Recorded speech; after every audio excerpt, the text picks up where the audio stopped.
ராதே கிருஷ்ணா. வணக்கம். நான் உங்கள் சிகியமாக பேசுகிறேன். ஐயப்பனுடைய அறுபடை வீடுகளில் இன்றைக்கி நம்ம குளத்துப்புழை பாலகனாக பார்க்க போகிறோம்.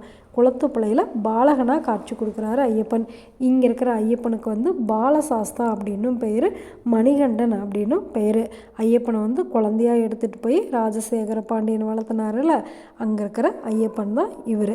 இந்த ஐயப்பன் ரொம்ப ரொம்ப விசேஷமானவர். எப்படி அப்படின்னாக்கா, இதுக்கு 2 கதைகள் சொல்லப்படுது. முதல் கதை என்ன அப்படின்னாக்கா, ஒரு ராஜா இந்த காட்டு வழியாக போகும்போது அவங்க சமைச்சு சாப்பிட்றதுக்காக கல் தேடுறாங்க.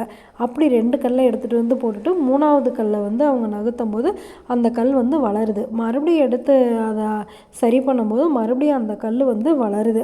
என்னடா அது, இந்த கல் வளர்ந்துக்கிட்டே இருக்கே அப்படின்னு சொல்லிட்டு அந்த கல்லை தட்டதுமே அந்த கல்லில் இருந்து ரத்தம் வந்துடுது. உடனே பயந்துக்கிட்டு அப்போ பிரசன்னம் பார்த்துருக்காங்க. அப்போ தான் பரசுராமரால் பிரதிஷ்டை செய்யப்பட்ட கோவில் இது அப்படிங்கிறது தெரிஞ்சிருக்கு.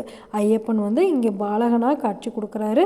ரொம்ப ரொம்ப விசேஷம். இன்னொரு கதை என்ன அப்படின்னாக்கா, இங்கே ஒரு மச்சகந்தி இருந்தாங்களாம். அவங்க ஐயப்பனோட அழகை பார்த்துட்டு ஐயப்பனையே கல்யாணம் பண்ணிக்கணும் அப்படிங்கிறதுக்காக ஐயப்பனுக்காக இங்கே காத்துட்ருக்கிறதாவும் ஒரு ஐதீகம் இருக்குது. இந்த கோவிலுக்கு பக்கத்துலேயே ஒரு ஆறு இருக்குது. அந்த ஆற்றுல எப்போவுமே மீன்கள் இருந்துக்கிட்டே இருக்குமா. அந்த மீன்கள் அங்கேருந்து வேறு எங்கேயுமே இடம் பெயராதான். அப்படி இருக்கிற மீன்களை அந்த ஊர்க்காரங்க யாருமே பிடிக்க மாட்டாங்களாம்.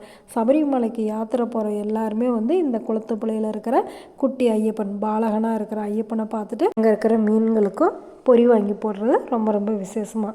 சரி, ஒரு இல்லறத்தில் இருக்கிறவங்களுக்கு 4 ஆசிரமங்கள் இருக்குது அப்படின்னு ஏற்கனவே சொல்லியிருக்கேன். என்னென்ன ஆசிரமங்கள் இருக்குது? பிரம்மச்சரிய நிலை, அப்புறம் கிரகஸ்தாசிரமம், அப்புறம் வானப்பிரஸ்தம், அப்புறம் சந்நியாசம். நேற்று நம்ம பார்த்தது அச்சங்கோவிலில் இருக்கிற அரசனை பார்த்தோம்.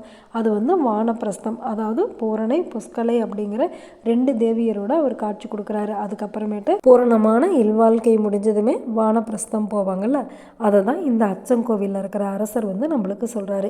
இன்றைக்கி நாம் பார்த்த குளத்துப்புழையில் இருக்கிற பாலகன், அதாவது பாலசாஸ்தாவான மணிகண்டன் நம்மளுக்கு பிரம்மச்சரிய நிலையை எடுத்து சொல்கிற மாதிரி இங்கே இருக்கிற பாலகன் இருக்கார்.